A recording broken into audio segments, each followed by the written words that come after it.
ప్రస్తుతం వాతావరణం తేమతో కూడి ఉంటుంది.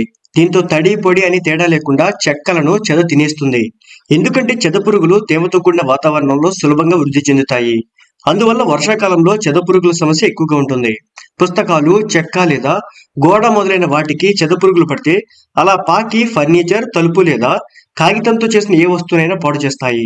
వాస్తవానికి చెద పురుగులు కలపలో ఉండే సెల్యులోజ్ను విచ్ఛిన్నం చేసి ఆహారంగా తింటాయి. దీని కారణంగా అవి క్రమంగా ఆ వస్తువును పూర్తిగా బోలుగా మారుస్తాయి.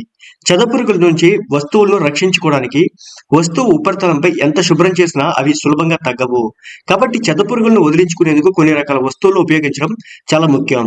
కొన్ని రకాల స్ప్రేలను ఇంట్లో దొరికే కొన్ని వస్తువుల నుంచి ఇంట్లో తయారు చేసుకోవచ్చు. ఆ స్ప్రేలతో చెదపురుగులను వదిలించుకోవచ్చు. చెద పురుగులను తొలగించడానికి 2-3 కప్పులు నీరు తీసుకోవాలి.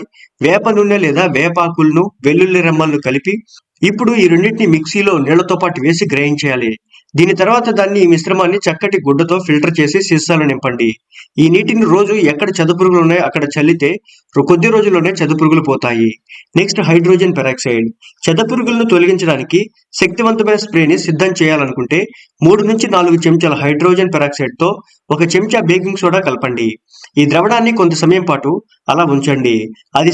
అది సంక్రీయమైన తర్వాత చెదపురుగు ప్రభావిత ప్రాంతంపై పిచికారీ చేయండి. అయితే ఈ స్ప్రే పిల్లలకు అందుబాటులో లేకుండా ప్రత్యేక శ్రద్ధ పాటించాలి. నెక్స్ట్ బోరాక్స్ పౌడర్ తో ద్రవాన్ని తయారు చేసుకోవడం. బోరాక్స్ పౌడర్ ను చెదపురుగులను తొలగించడానికి ఉపయోగించవచ్చు. ఇది చాలా ఇళ్లలో క్లీనర్ గా కూడా ఉపయోగించబడుతుంది. సులభంగా లభిస్తుంది. బోరాక్స్ పౌడర్ ప్రభావవంతమైన పురుగు మందుగా పనిచేస్తుంది. ఈ ద్రవాన్ని తయారు చేయడానికి 3 కప్పుల గోరువెచ్చని నీటిని తీసుకొని అందులో 2 చెంచాల బోరాక్స్ పౌడర్ వేసి మీరు 1 చెంచా ఉప్పును కూడా జోడించాలి. ఈ ద్రావణాన్ని స్ప్రే బాటిల్లో నింపి చెదపురుగు సోకిన ప్రదేశంలో చల్లండి. వర్షాకాలంలో ఇతర కీటకాలు వచ్చే అవకాశం ఉంటుంది కాబట్టి ఈ ద్రవంతో ఇంటి నేలపై కూడా శుభ్రం చేసుకోవచ్చు.